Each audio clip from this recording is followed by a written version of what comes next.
Hai, hari ini kita akan belajar tentang kompetensi dasar 3.3, yaitu menganalisis permasalahan ketenagakerjaan. Dalam hal ini adalah pengangguran dan bagaimana solusinya.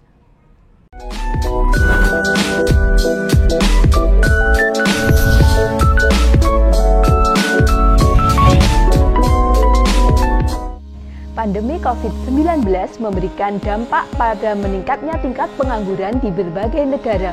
Kontribusi peningkatan pengangguran terbesar di kawasan Asia dan Pasifik terutama berasal dari kelompok pekerja informal yang terdiri dari jutaan pekerja berketerampilan rendah dengan penghasilan rendah. Tingkat pengangguran terbesar terjadi di Amerika Serikat mencapai sebesar 8,3% pada tahun 2020. Di Indonesia sendiri, berdasarkan data BPS per Februari 2021, dari total 205,36 juta penduduk usia kerja, sebanyak 8,6 juta orang merupakan pengangguran. Peningkatan pengangguran terbesar terjadi pada kelompok usia muda yang berusia 20-29 tahun. Menurut BPS, pengangguran adalah penduduk yang tidak bekerja namun sedang mencari pekerjaan, atau sedang mencari pekerjaan, atau sedang mempersiapkan usaha baru, atau penduduk yang tidak mencari pekerjaan karena sudah diterima tetapi belum memulai bekerja. Jenis-jenis pengangguran berdasarkan penyebabnya. Yang pertama, pengangguran struktural, yaitu pengangguran yang terjadi karena perubahan struktur kehidupan masyarakat, misalnya dari yang awalnya agraris berubah ke industri. 2. Pengangguran konjungtur atau siklis. Pengangguran ini berkaitan dengan turunnya kegiatan perekonomian suatu negara yang suatu saat mengakibatkan turunnya daya beli masyarakat. Hal ini diikuti dengan penurunan permintaan terhadap barang dan jasa. 3. Pengangguran musiman. Pengangguran ini biasa terjadi pada sektor pertanian, misalnya di musim paceklik, di mana banyak petani yang menganggur karena telah usai masa panen dan menunggu musim panen berikutnya. Yang keempat adalah pengangguran friksional.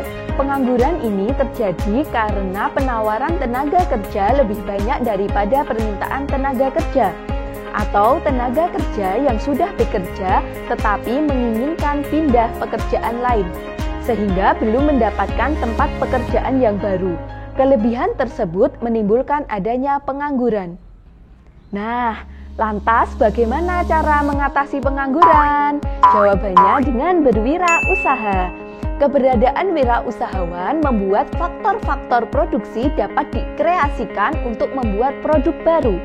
Dengan adanya produksi, kesempatan kerja menjadi lebih terbuka dan hal ini dapat mengurangi angka pengangguran.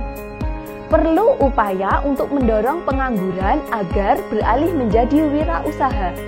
Para pemuda diharapkan merubah mindset-nya dari yang bergantung pada mencari pekerjaan menjadi pencipta pekerjaan. Terlebih di era revolusi industri 4.0, para pemuda harus menguasai teknologi digital agar mampu bekerja secara online dalam memasarkan produk mereka. Menurut Kazmir, dalam bukunya menyatakan bahwa secara keseluruhan, wirausaha adalah orang yang berjiwa berani mengambil resiko untuk membuka usaha dalam berbagai kesempatan. Berjiwa berani mengambil resiko artinya bermental mandiri dan memulai usaha tanpa diliputi rasa takut atau cemas sekalipun dalam kondisi tidak pasti. Agar terbentuk mindset berwirausaha, perlu adanya sinergi lintas sektor kementerian dan lembaga serta juga dukungan dari mitra pembangunan yang bisa memberikan pelatihan maupun edukasi.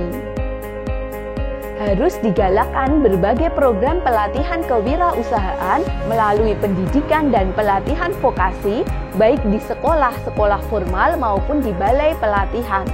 Nah, mulai sekarang kita harus merubah mindset kita dari pencari kerja menjadi pencipta lapangan kerja.